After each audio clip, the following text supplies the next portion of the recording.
പ്രഗ്നൻസിയുടെ 5ാമത്തെ മാസം അപ്പോഴാണ് നമുക്ക് പ്രഗ്നൻസി ആക്ച്വലി ഒരു റിയൽ ഫീലിംഗ് ആയിട്ട് തോന്നുന്നത്. കാരണം ബേബി ഫാസ്റ്റായിട്ട് ഗ്രോ ചെയ്യുന്നു. അതുകൂടാതെ ഓൾമോസ്റ്റ് എല്ലാ മദേഴ്സിനും ബേബിയുടെ മൂവ്മെൻറ്റ്സ് ഡെഫിനറ്റ്ലി ഫീൽ ചെയ്ത് തുടങ്ങുന്ന ഒരു സമയമാണ്. അതായത് ഒരു 17 to 21 വീക്സ്.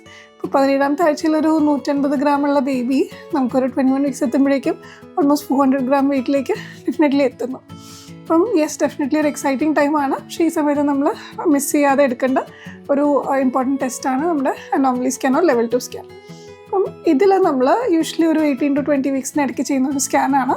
ഇതിലാണ് നമ്മുടെ ബേബിയുടെ ഒരു ഡീറ്റെയിൽഡ് അനാറ്റമിക്കൽ സ്കാൻ എന്ന് പറയുന്നത്. അതായത് തല മുതൽ കാല് വരെയുള്ള എല്ലാ ഓർഗൻസിനെയും നമ്മൾ ഡീറ്റെയിൽ ആയിട്ട് നോക്കുകയാണ്. സോ ഈ സമയം നമ്മൾ മിസ് ചെയ്യാതിരിക്കുന്നത് വെരി ഇമ്പോർട്ടൻറ്റ്. കാരണം ഒരു 3-ാം മാസത്തിലൊക്കെ സ്കാനിൽ ബേബി അത്രയും ഫോം ആയിട്ടുള്ളവർ നമുക്ക് എല്ലാ ഓർഗൻസും ഡീറ്റെയിൽ ആയിട്ട് കാണാൻ പറ്റുന്ന ഒരു സിറ്റുവേഷൻ അല്ല. ഇനി നമ്മൾ ലേറ്റർ ഓൺ ഒരു 8th മന്തിലൊക്കെ സ്കാൻ ചെയ്യുന്നുണ്ടെങ്കിൽ ബേബിയുടെ സൈസ് കൂടുന്നതോറും നമുക്ക് എല്ലാം അസസ് ചെയ്യുന്നത് അഗൈൻ പോസിബിൾ അല്ല. സോ ഇതൊരു ക്രിട്ടിക്കൽ ക്രൂഷ്യൽ ആയിട്ടുള്ള വിൻഡോ ആണ്. ഇനി നമ്മൾ എന്തിനാണ് ഈ സ്കാൻ ചെയ്യുന്നത് ഡോക്ടർ, ഞാൻ എന്തെങ്കിലും അബോർഷനൊന്നും ചെയ്യാൻ ഉദ്ദേശിക്കുന്നില്ല, പിന്നെ എന്തിനും സ്കാൻ ചെയ്യണം എന്ന് ചിലപ്പോൾ ചോദിക്കാറുണ്ട്. നമുക്ക് കറക്റ്റബിൾ ആയിട്ടുള്ള ചില ഫാക്ടേഴ്സ് ഉണ്ട്, ചില കറക്റ്റബിൾ ആയിട്ടുള്ള സിറ്റുവേഷൻസ് ഉണ്ട്. ഈവൻ നമ്മുടെ സയൻസ് അഡ്വാൻസ് ചെയ്തു നമുക്ക് യൂട്രസിൻ്റെ ഉള്ളിൽ തന്നെ ബേബി ഇരിക്കുമ്പോൾ കറക്റ്റ് ചെയ്യാനുള്ള സിറ്റുവേഷൻസും ഉണ്ട്. അല്ല ഡെലിവറി കഴിഞ്ഞ ഉടനെ നമുക്ക് ട്രീറ്റ്മെൻറ്റ് പ്ലാൻ ചെയ്യേണ്ട സിനാരിയോസും ഉണ്ടാവും. അപ്പം അതൊക്കെ ഐഡൻറ്റിഫൈ ചെയ്യാനായിട്ട് നമ്മൾ ഈ ഒരു ഡീറ്റെയിൽ അനാറ്റമിക്കൽ സ്കാൻ ഈ ഒരു 5ാം മാസം ചെയ്യുക എന്നുള്ളത് വെരി ഇമ്പോർട്ടൻറ്റ്. പിന്നെ 5th മന്തിൽ തന്നെ നമ്മൾ ടെറ്റനസിൻ്റെ ഇഞ്ചക്ഷൻ എടുത്തിട്ടില്ലെങ്കിൽ അതിൻ്റെ ഒരു 2 ഡോസസ് 1 മന്ത് അപ്പാർട്ട് എടുക്കണം. നമ്മുടെ അയൺ കാൽഷ്യം ഒക്കെ എടുക്കുന്നുണ്ടെന്ന് എൻഷുർ ചെയ്യണം. ഒരു ഫ്യൂ ബേസിക് ബ്ലഡ് ടെസ്റ്റും കൂടി ചെയ്യുന്നത് അഡ്വൈസബിൾ.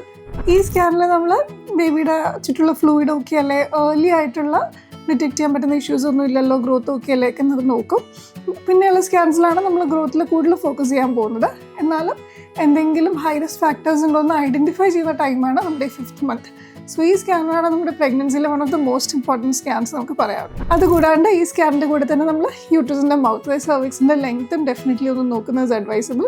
അപ്പം അതിലെന്തെങ്കിലും ഡൗട്ട്സ് ഉണ്ടെങ്കിൽ നമ്മൾ വെജൈനലിയും കൂടി ഒന്ന് റീചെക്ക് ചെയ്യേണ്ടി വരും. ഓൾസോ പ്ലസൻറ്റ, അതായത് നമ്മുടെ ബേബിയുടെ മധുരമായിട്ടുള്ള അറ്റാച്ച്മെൻറ്റ് ഒരു ന്യൂട്രിയൻസ് കിട്ടുന്ന പ്ലസൻറ്റ, അത് എവിടെയാണ് അറ്റാച്ച് ചെയ്തിരിക്കുന്നത്, അത് താഴേക്കൊന്നും അല്ലല്ലോ എന്നും കൂടി ഈ സ്കാനിൽ നമ്മളൊന്ന് ചെക്ക് ചെയ്യണം. ഇനി താഴെയാണ് യൂട്രസിൻ്റെ മൗത്തിൻ്റെ താഴേക്ക് എത്തി നിൽക്കുന്നുണ്ടെങ്കിൽ അത് നമ്മൾ ഫോളോ അപ്പ് ചെയ്യണം. ബിക്കോസ് അതിന് പ്രഗ്നൻസി ആൻഡ് ഡെലിവറിക്ക് ഇംപ്ലിക്കേഷൻസ് ഉണ്ട്. നെക്സ്റ്റ് ഒരു 6 months അപ്ഡേറ്റ്സിനായിട്ട് സ്റ്റേ ട്യൂൺഡ്.